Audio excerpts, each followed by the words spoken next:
နေ့ကကျွန်တော်တို့ဒီ flutter သင်ခန်းစာကိုဆက်ပြီးတော့ကြအောင်ပါဆိုတော့ဒီသင်ခန်းစာကဒီအရင်သင်ခန်းစာရဲ့အဆက်ဖြစ်တာဖြစ်တဲ့အတွက်ကြောင့်မလို့တကယ်လို့ကိုကဒီအရင်သင်ခန်းစာကိုမကြည့်ရသေးဘူးဆိုလို့ရှိရင်ဒီကျွန်တော်တို့ဒီ previous description မှာလည်းဒီကျွန်တော်အရင်တော့က post video တွေကိုပြန်ပြီးတော့ထည့်ပေးထားမယ်ဆိုတော့အဲ့ video တွေကိုအရင်သွားကြည့်လိုက်ပါတော့အဲ့ကောင်ကြည့်ပြီးသွားပြီဆိုလို့ရှိရင်တော့ဒီကောင်တက်ကြည့်တဲ့အခါမှာပို့ပြီးတော့နားလည်လဲသွားနိုင်မှာပေါ့နော်ဆိုတော့ပထမဆုံးဒီနေ့ကကျွန်တော်ဘာကြောင့်ပြောသွားမှာလဲဆိုလို့ရှိရင်ဒီ flutter မှာသုံးမဲ့ image နဲ့ access file တွေအကြောင်းကိုကျွန်တော်ပြောသွားမယ်ပေါ့နော် ship video သင်ခန်းစာမှာလည်းကျွန်တော်ဒီ image နဲ့ပတ်သက်တဲ့အကြောင်းကိုကျွန်တော်ပြပြခဲ့ပူတယ်ပေါ့နော်ဒီမှာကျတော့ကျွန်တော်အသေးသေးပြောမှဖြစ်တဲ့အတွက်ကြောင့်မို့လို့ကျွန်တော်တို့ဒီဆက်ပြီးတော့သွားကြအောင်ပေါ့နော်ဆိုတော့ပထမဦးဆုံးကျွန်တော်တို့ဒီ attach to ကဘာလဲဆိုတာကိုအရင်ပြောသွားမှာပေါ့နော်ဒီ attach to ကဘာလဲဆိုလို့ရှိရင်ကျွန်တော်တို့ရဲ့ဒီ offline data တွေသိတဲ့အခါမှာကျွန်တော်တို့ဒီ attach to ရဲ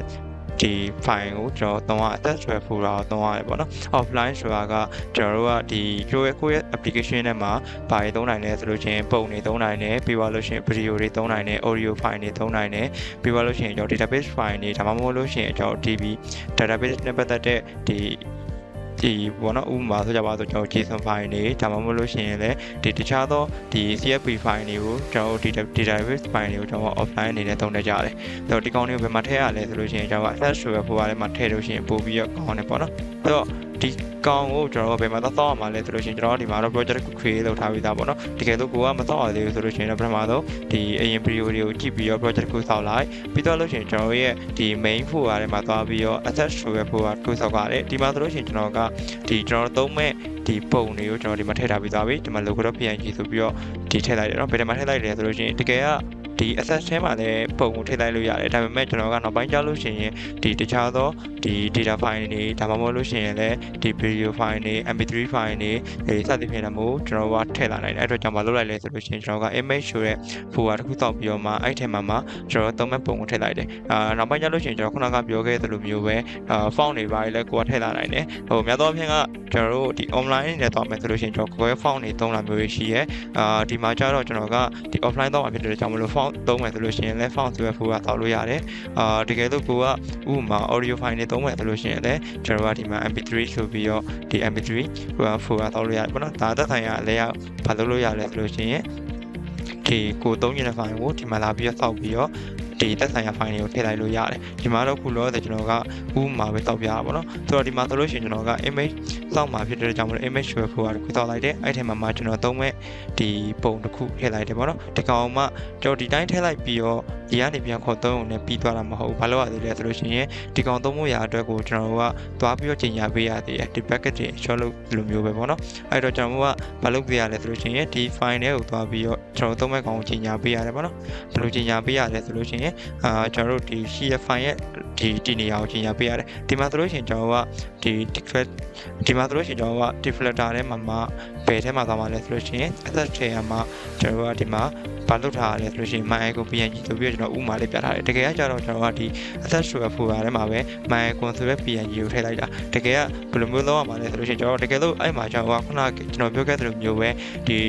folder တွေနောက်တစ်ဆင့်တက်ခံထားရဆိုလို့ရှိရင်အဲ့ folder ကိုပဲထည့်ပြီးတော့ချိန်ညာပေးရတယ်ဥပမာ access ထဲမှာဒီ image ထဲမှာကိုသုံးမဲ့ပုံအဲ့လိုမျိုးပဲကျွန်တော်ကဒီ audio file တွေသုံးမယ်ဆိုလို့ရှိရင်လည်း access ထဲမှာ audio တွေမှာဒီကိုသုံးမဲ့ file တကယ်လို့ဥပမာကိုက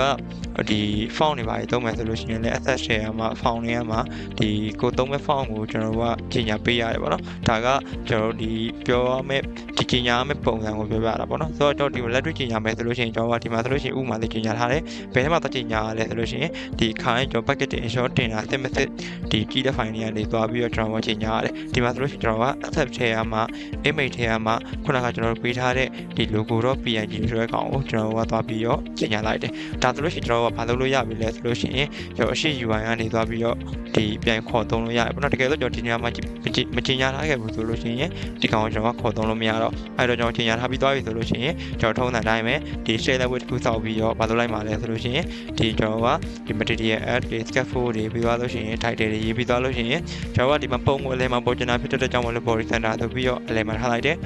ပြီးတော့လို့ရှိရင် image ကိုမှကျွန်တော်က access ကိုသုံးမှာဖြစ်တဲ့ကြောင့် access share ရှိတဲ့ image ကိုသုံးမှာဖြစ်တဲ့ကြောင့်မလို့ image access ဆိုပြီးကျွန်တော်သုံးရတယ်ပြီးတော့လို့ရှိရင်ကျွန်တော်ဟိုမှာကြီးညာထားတဲ့လမ်းကြောင်းအတိုင်းပဲကျွန်တော်ဒီမှာပြန်ခေါ်လိုက်တယ်ဆိုလို့ရှိရင်ကျွန်တော် rotate ကို run လိုက်တဲ့အခါမှာဘယ်လိုပုံစံထွက်လာမှာ လဲဆိုလို့ရှိရင်ကျွန်တော်ဒီလိုပုံစံထွက်လာပါတယ်ဆိုတော့ဒါကကျွန်တော်ဘယ်ထက်ကောင်းခေါ်သုံးတာလဲဆိုလို့ရှိရင် asset share ပုံကိုကျွန်တော်ကခေါ်သုံးလိုက်တာတကယ်လို့ကျွန်တော်တို့အဲ့နေရာမှာ asset share ပုံမဟုတ်ဘဲနဲ့ဒီ network image တွေပါသုံးမယ်ဆိုလို့ရှိရင်လည်းရတယ်ဒါရှိ video မပါပြီးသားဖြစ်တဲ့ကြောင့်မလို့ရှိ video ကသင်ခန်းစာကိုတက်ကြည့်လိုက်တယ်ဆိုလို့ရှိရင်ရသွားပါမယ်ဆိုတော့အနည်းချုပ်ပြန်ပြောရမယ်ဆိုလို့ရှိရင်ကျွန်တော်ကဒီ asset share ကဘာပြောရလဲဆိုလို့ရှိရင် data တွေ offline သုံးတဲ့အခါမှာကျွန်တော်ကဒီသက်ဆိုင်ရာ data တွေကိုဒီ asset share ဖိုထဲမှာထည့်ရတယ်ဆိုတော့ဒီမှာကျွန်တော်ဥပမာသုံးပြရဒီပုံကိုပဲသုံးပြတာတကယ်လို့ကိုကခုနကကျွန်တော်ပြောခဲ့သလိုမျိုးပဲဒီ data file တွေသိမ်းမယ်ဆိုလို့ရှိရင်လည်းရတယ်တကယ်လို့အဲ့လိုမျိုးမှမဟုတ်ဘူး audio file တွေဒီ font တွေပြီးလို့ရှိရင်တခြားသောဒီ video file တွေသုံးမယ်ဆိုလို့ရှိရင်လည်းဘယ်ထဲမှာသတ်ထည့်ရလဲဆိုလို့ရှိရင်ဒီ asset share မှာပဲဒီ folder လိုက်ထည့်လို့ရတယ်တကယ်ကျွန်တော်ဒီ folder ခွဲတယ်ဆိုတာကဒီ asset file ထဲမှာသာခုနက font တွေရောဒီ video file တွေရော audio file တွေရောဒီ data file တွေရောပုံတွေရောသိမ်းထားမယ်ဆိုလို့ရှိရင်ကျွန်တော်ရဲ့ folder သည်ရှုပ်ပွားသွားနိုင်တယ်အဲ့အတွက်ကြောင့်မို့ကျွန်တော်ကဒီသက်ဆိုင်ရာ file တစ်ခုချင်းစီခွဲပြီးတော့ဒီပြန်ပြီးတော့ထည့်ပြီးတော့ယူသုံးတာကပို့ပြီးတော့ကိုယ့်ရဲ့ဒီ project structure ကိုပို့ပြီးတော့ clear ဖြစ်ပါတယ်ဆိုတော့ကောင်းတာဒီသက်ဆိုင်ရာ file လေး folder တွေလိုက်ခွဲပြီးတော့မှပြန်ခေါ်တာပို့ပြီးတော့ကောင်းပါတယ်ဆိုတော့ဒါမှမဟုတ်ထည့်ပြီးသွားရေးဆိုလို့ရှိရင်လည်းကျွန်တော်ကတန်းပြီးတော့ခေါ်လို့မရဘူးဘာလို့ရသေးလဲဆိုလို့ရှိရင်ဒီထဲမှာသွားပြီးတော့ကျွန်တော်ရဲ့သုံးမဲ့ file တွေကိုသွားပြီးတော့ညွှန်ကြားပေးရသေးတယ်ညွှန်ကြားပြီးသွားပြီဆိုမှဘယ်ကပြန်သုံးလို့ရမှာလဲဆိုလို့ရှိရင် UI ကနေပြီးတော့ပြန်ခေါ်သုံးလို့ရမှာဆိုတော့ဒါကခုနကကျွန်တော်ပြောခဲ့တဲ့ကောင်းတွေရဲ့အနည်းချုပ်ဖြစ်ပါတယ်ဆိုတော့ဒါဆိုလို့ရှိရင်ကျွန်တော်ကခုနကဒီ asset နဲ့ image အကြောင်းကိုနားလည်သွားမယ်လို့ထင်ပါတယ်ဆိုတော့နောက်ဗီဒီယိုမှာထပ်ပြီးတော့တွေ့ကြပါမယ်အားလုံးကျေးဇူးတင်ပါတယ်